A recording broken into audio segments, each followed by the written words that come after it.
Hello everyone. तो भाई कैसे हैं आप सभी लोग। Welcome back to our channel again in the share series of class 9 CBSE batch. And आज हम लोग चालू करने वाले हैं साइंस में दूसरा चैप्टर, या फिर हम लोग कह सकते हैं फिजिक्स का पहला चैप्टर हम लोग आज स्टार्ट करने वाले हैं। यानी अब से हम लोग 3 दिनों या फिर 4 दिनों तक हम लोग बिल्कुल ही लॉजिकल चलेंगे, बिना किसी दिक्कत के साथ। जिस तरीके से केमिस्ट्री में होता था कि किसी भी चीज़ को मिलाकर कोई भी चीज़ बना दिया जाता था, वो सभी चीज़ें अब नहीं रहेंगी। अब हर एक चीज़ लॉजिकल चलेंगे एंड हर एक चीज़ को इजी वे में समझने की कोशिश करेंगे। तो फिजिक्स का पहला चैप्टर है क्लास 9th का, जिसका नाम है मोशन। एंड आज है उसका लेक्चर नंबर 1। तो मेरा नाम है तहसीन रजा और मैं आप सभी का स्वागत करता हूँ हमारे इस अमेजिंग चैनल तहसीन वर्स पर। अगर आपको भी आज से फिजिक्स पढ़ने में कोई भी तकलीफ आती थी, वो सभी चीज़ें अब दूर हो जाएंगी, क्योंकि फिजिक्स को भी हम लोग यूँ पढ़ लेंगे कि आपको समझ में भी नहीं आएगा, लेकिन आपको हर एक चीज़ याद हो जाएगा। आपको यही नहीं समझ में आएगी कि पढ़ाया है कब गया है, लेकिन आपको हर एक चीज़ ए से लेकर जेड तक याद रहेगा। ये मेरा आपका प्रॉमिस है। तो चलिए बिना किसी देरी के साथ शुरू करते हैं आज का पहला चैप्टर एंड पहला लेक्चर मोशन का। देखो, ये चैप्टर हमारे क्लास 11th तक साथ देने वाला है, क्योंकि 11th में आता है motion, motion in a plane, motion in a plane. फिर आता है motion in a motion in a straight line. तो बहुत सारे टॉपिक्स भी आएंगे, लॉज ऑफ मोशंस वगैरह। इसी क्लास में laws of motion next chapter है, उसको भी हम लोग को कुछ दिनों बाद डिस्कस कर रहे होंगे। एंड हर एक टॉपिक को बिल्कुल ही इजी वे से समझने की कोशिश कर रहे होंगे। तो बिना किसी देरी के साथ शुरू करते हैं सबसे पहला टॉपिक, जो कि है मोशन का डिफिनेशन। एंड मोशन को डिफिनेशन को भी हम लोग बिल्कुल ही इजी वे में समझने की कोशिश करेंगे, ताकि आपको हर एक चीज़ समझ में आ जाए बिना किसी दिक्कत के साथ। तो सबसे पहले ख़त्म करते हैं हमारा मोशन का डिफिनेशन। तो मोशन का डिफिनेशन ये कहता है, मैं हर एक चीज़ को आपको लिखते हुए चलूँगा। सबसे पहला मोशन का डिफिनेशन ये कहता है कि देखो, हर वह चीज़ मोशन में है अगर, मतलब अगर यानी इफ़ एन ऑब्जेक्ट, मतलब एक ऑब्जेक्ट क्या करे, अगर एक ऑब्जेक्ट चेंज, चेंज यानी बदलना, if an object change it's, change its position, मतलब वो अपना अगर जगह चेंज करे, पोजीशन चेंज करे। कैसे चेंज करे? विद रिस्पेक्ट टू, यानी किसके रिस्पेक्ट में, किसके साथ चेंज करे? विद रिस्पेक्ट टू टाइम, यानी टाइम के रिस्पेक्ट में। And reference point, and reference, and a reference point with respect to time and a reference point। अगर कोई भी ऑब्जेक्ट अपना डिस्टेंस यानी पोजीशन अगर चेंज करता है, तो उसको हम लोग कहेंगे कि वो चीज़ यानी वो ऑब्जेक्ट मोशन में था। और इसको हम लोग एक ग्राफ के तरीके से या फिर एक डायग्राम के तरीके से भी समझने की कोशिश करते हैं। लेट से हम लोग शुरू करते हैं डायग्राम बनाना। लेट से अगर हम बनाते हैं कि यहाँ पर एक है पोल। मैं यहाँ पे हर एक चीज़ को डिफाइन करता हुआ चलूँगा। देखो, जैसे कि ये है एक पोल, एंड पोल के बाद अगर एक इंसान खड़ा है, कौन खड़ा है? एक इंसान खड़ा है। कहाँ पर? यहाँ पर मान लो एक इंसान खड़ा है, तो बताओ कि वो मोशन में है कि नहीं। अगर वो यहाँ से चलकर यहाँ आ गया तो अब देखो, देखो टाइम भी लगा होगा ना। यहाँ से कुछ चलने में लेट से अगर उसको 2 मिनट लगे होंगे, यहाँ से चल के जाने में उसको 2 मिनट लग गए होंगे जैसे, तो 2 मिनट उसको लगा, तो विद रिस्पेक्ट टू टाइम तो फुलफिल हो गया। फिर एक रेफरेंस पॉइंट। देखो, अगर यहाँ पे मैं मैप बनाता हूँ कि मैप किस तरह होगा। यहाँ पे ऊपर होता है नॉर्थ, नीचे होता है साउथ, लेट्स से इधर ईस्ट और उधर वेस्ट अगर हो गया, तो देखो पहले किधर था ये? पहले था ये वेस्ट में, पोल के वेस्ट साइड में था। अब कहाँ चला गया? अब पोल के ईस्ट साइड में चला गया। तो हम लोग इफ, तो ये क्या, ये जो पोल है ये क्या हो गया? Reference point. ओके, ये अब क्या हो गया? रेफरेंस पॉइंट हो गया।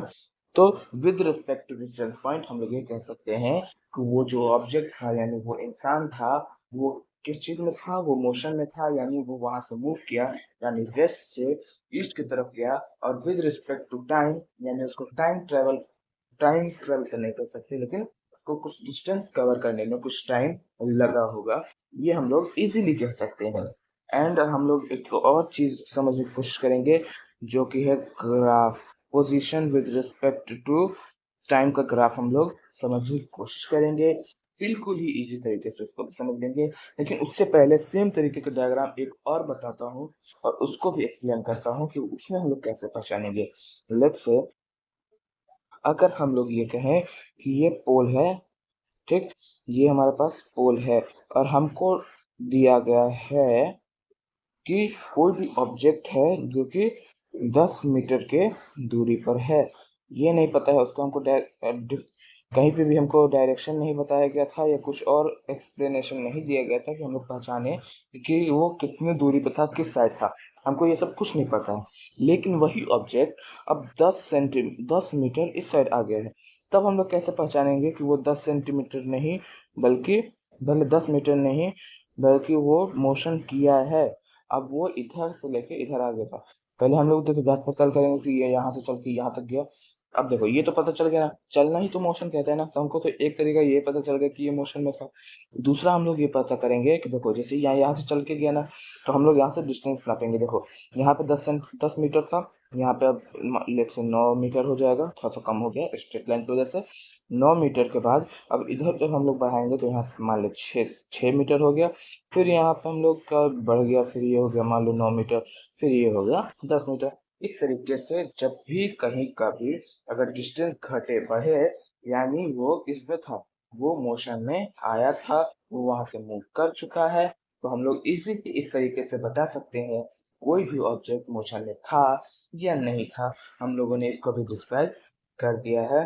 अब चलते हैं आगे एंड देखते हैं position with respect to time का ग्राफ। तो उसको भी हम लोग शुरू कर लेते हैं। And position with respect to time को ग्राफ करने से पहले हमको एक और चीज समझनी है जिसका नाम है स्पीड। लेकिन हम सोचते हैं चलो उसको छोड़ो, वो हम लोग अगले लेक्चर या फिर इसी लेक्चर के लास्ट में लोग डिस्कवर करते हैं। और डिस्टेंस डिस्प्लेसमेंट ये सभी चीजें हम लोग इसी लेक्चर में कवर करने की कोशिश करेंगे, लेकिन अगर ना हो पाए तो हम लोग कल करेंगे। उससे पहले हम लोग इसमें ग्राफ ही समझ लेते हैं, वो ज़्यादा आसान रहेगा हमारे लिए समझने में। तो चलिए सबसे पहले हम लोग पोजीशन टाइम ग्राफ करते हैं। Position with respect to time का ग्राफ समझ लेते हैं। इसमें हम लोग आज ग्राफ के बारे में बात कर रहे हैं। तो position with respect to time graph के लिए सबसे पहले हमें बनाना होगा एक ग्राफ। लेट्स से ये रहा हमारा एक ग्राफ। देखो इसमें हम लोग 3 ग्राफ के बारे में बात करेंगे, 3 या फिर 4 के बारे में बात कर रहे होंगे। तो सबसे पहले बताओ कि लेट्स से अगर हम लोग इस वाई एक्सिस को, जो भी ऊपर साइड होता है वो होता है वाई एक्सिस, उसको हम लोग मान लेते हैं कि ये है पोजीशन का एक्सिस, यानी इस साइड अगर हम लोग ऊपर चले यानी पोजीशन बढ़ रहा है। अगर हम लोग इस साइड राइट साइड में आगे चलते चले जाएं तो पोजीशन की जगह वो टाइम बढ़ेगा, यानी टाइम इस साइड बढ़ने वाला है।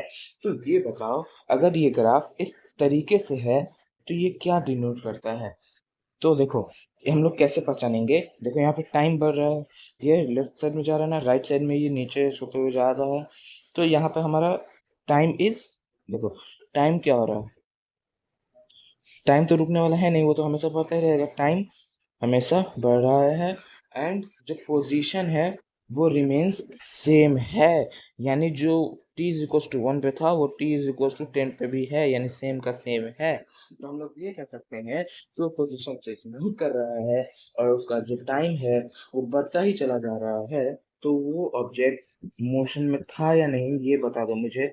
तो वो ऑब्जेक्ट मोशन में नहीं था बल्कि वो रेस्ट में था। तो रेस्ट का डिफिनेशन हमारे पास आ गया, if an object does not change its position with respect to time or a reference point is called rest. तो हर वह चीज जो कि अपना डिस्टेंस चेंज ना करे, अपना पोजीशन चेंज ना करे टाइम के रिस्पेक्ट में या फिर रेफरेंस पॉइंट के रिस्पेक्ट में, वो सभी चीजें रेस्ट कहलाती हैं, यानी वो सभी चीजें रेस्ट में थी, ऐसा कहलाती है। अब चलो दूसरा ग्राफ देख लेते हैं, जो कि है लेट से, अगर वही सेम ग्राफ हम लोग यहाँ बना लेते हैं। इस साइड रहेगा वाई एक्सिस में, एक्स एक्सिस में रहेगा हमारे पास टाइम, और वाई एक्सिस में रहेगा फिर से पोजीशन। एंड इसको भी हम लोग समझ लेते हैं। अगर हमारा ग्राफ इस तरीके से स्ट्रेट लाइन गया है तो इसमें हम लोग क्या डिनोट कर सकते हैं, इसको भी आप लोग कमेंट में पॉज करके डाल दो और मैं इसका सोल्यूशन अभी देता हूँ। देखो यहाँ पे क्या हो रहा है, टाइम तो बढ़ता ही चला जा रहा है। ओके, टाइम बढ़ रहा है, टाइम पड़ रहा है, लेकिन उसके साथ साथ हमारा जो पोजीशन है, हमारा जो पोजीशन है वो भी बढ़ रहा है। तो हम लोग इससे कह सकते हैं position is changing with respect to time. तो हम लोग ये कह सकते हैं कि वो चीज हमारा किसमें था, वो चीज हमारा मोशन में था। तो हम लोगों ने ये भी ग्राफ डिस्कस कर लिया। अब तीसरा ग्राफ बताओ कि वो ग्राफ कैसे बनाओ। देखो उसमें दो गड़बड़ियां है, मैं पहले से बता देता हूँ, मैं ऐसा नहीं बोलूंगा कि आप उसमें ढूंढो। उसमें दो गड़बड़ियां है, लेकिन क्या है मैं वो बताता हूँ, आप लोग भी बता दो, आप लोग कमेंट कर देना और मैं उसके बाद आपको इसका आंसर बता दूंगा। देखो ये है हमारे पास टाइम एंड ये है पोजीशन। हम लोग इसको दो तरीके से सुधार सकते हैं, वो कौन से दो तरीके हैं वो मुझे बता देना। देखो हमारा ग्राफ इस भर गया है इस साइड में, तो मुझे इसमें फॉल्ट बताओ, दो फॉल्ट है वो फॉल्ट बताओ मुझे। तो सबसे पहले तो मुझे वो फॉल्ट बता दो कि वो क्या गड़बड़ी इसमें है।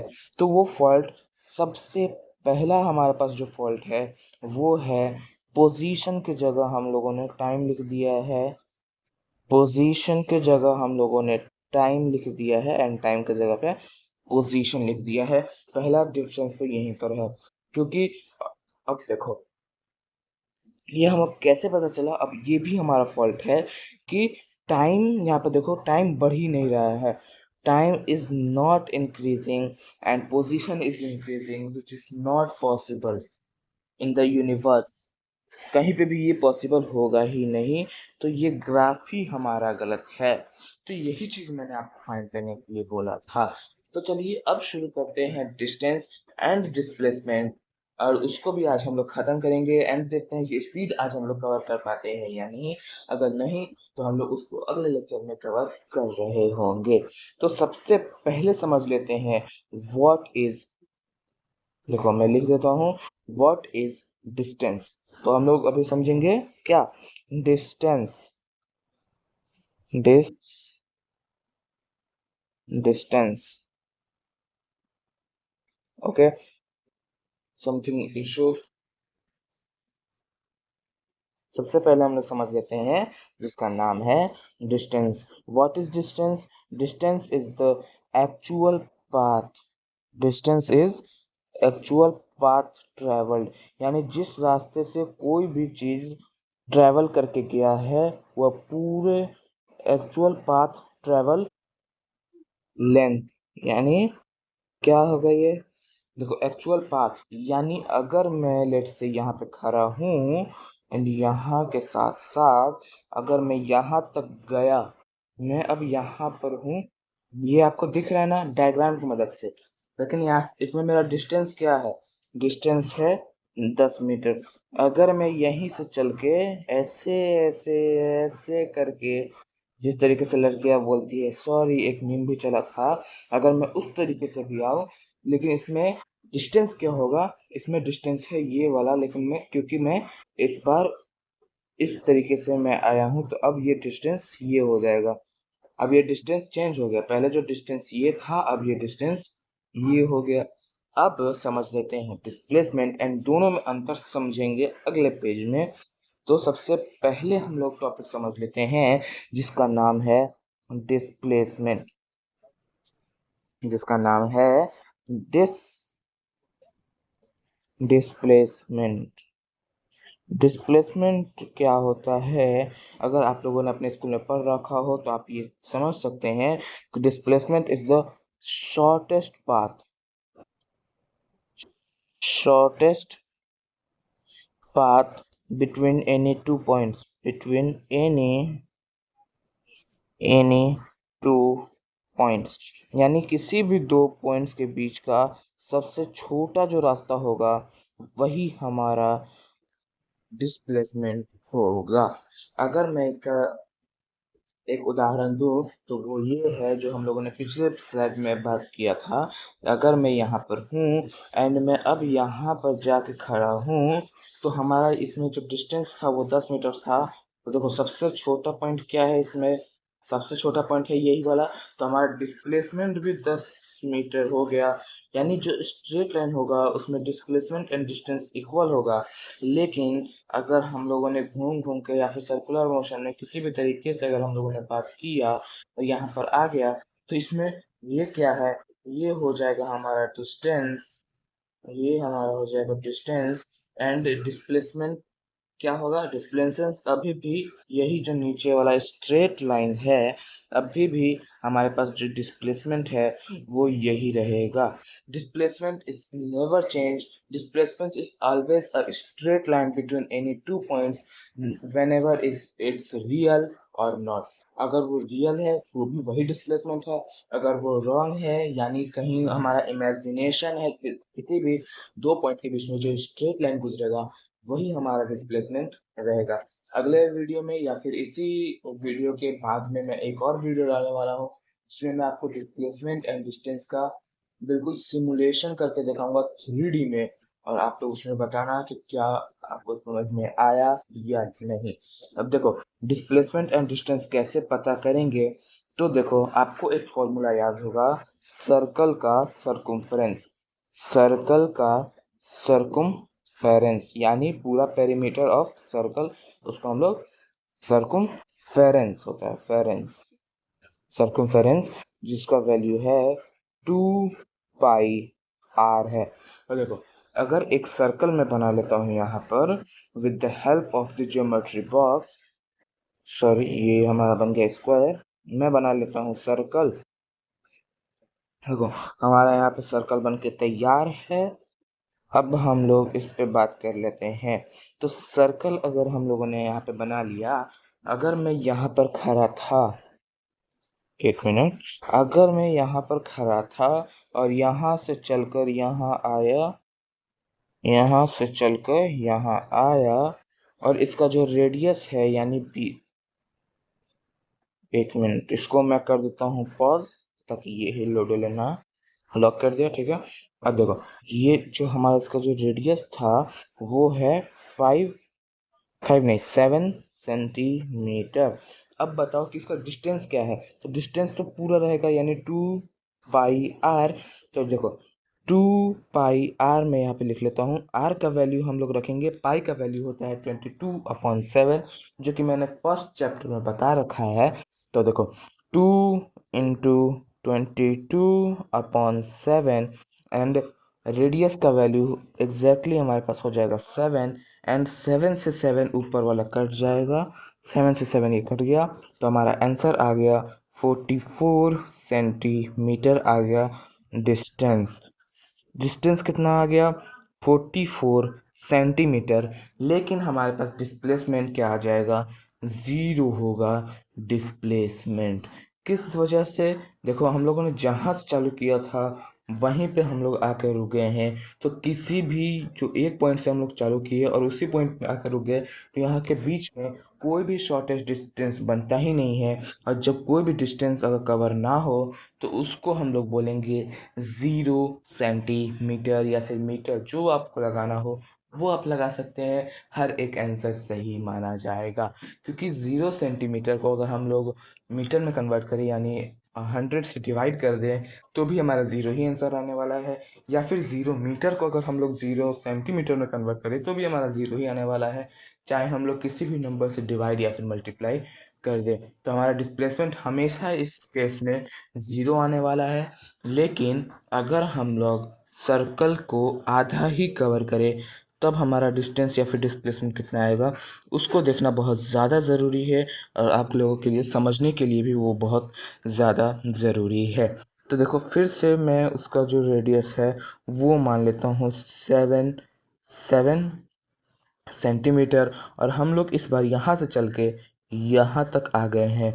अब बताओ हमारा जो डिस्टेंस एंड डिस्प्लेसमेंट है वो क्या होगा। सबसे पहले हम लोग डिस्कस करेंगे जो कि है डिस्टेंस कितना कवर हुआ है। सबसे पहले हम लोग समझेंगे हम डिस्टेंस कितना कवर हुआ है, क्योंकि वो बहुत ज़्यादा आसान है एक्चुअल पाथ करना है।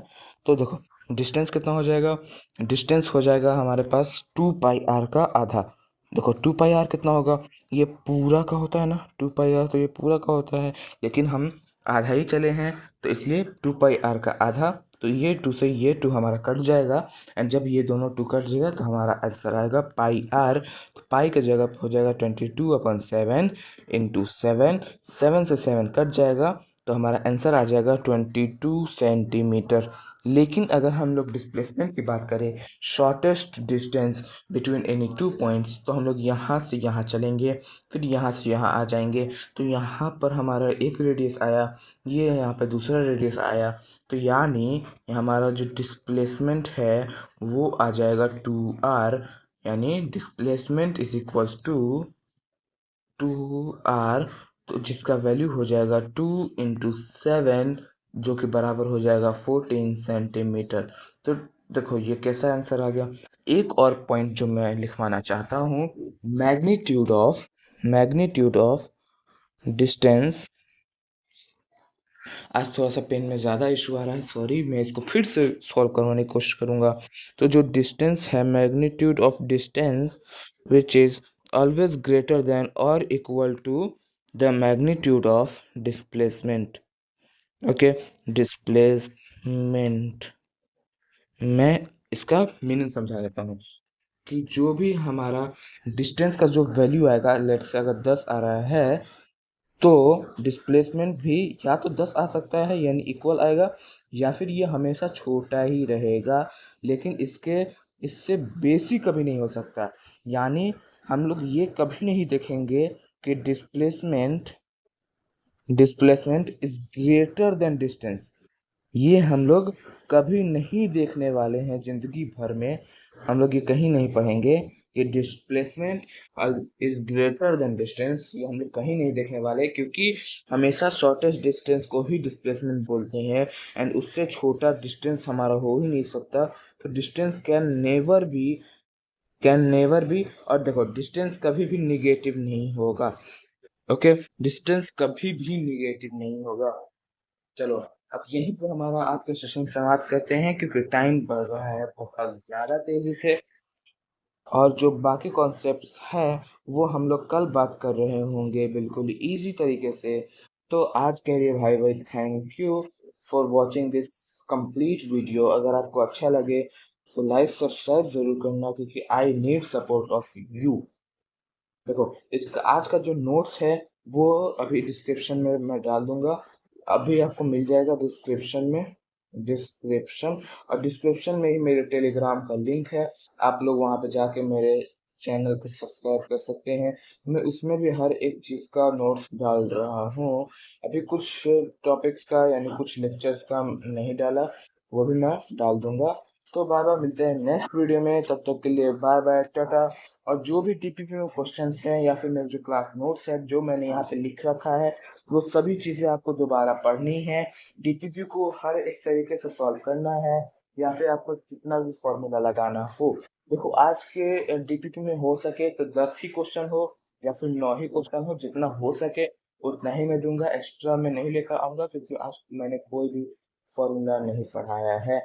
तो चलिए मिलते हैं नेक्स्ट वीडियो में, तब तक के लिए bye bye, tata and thank you.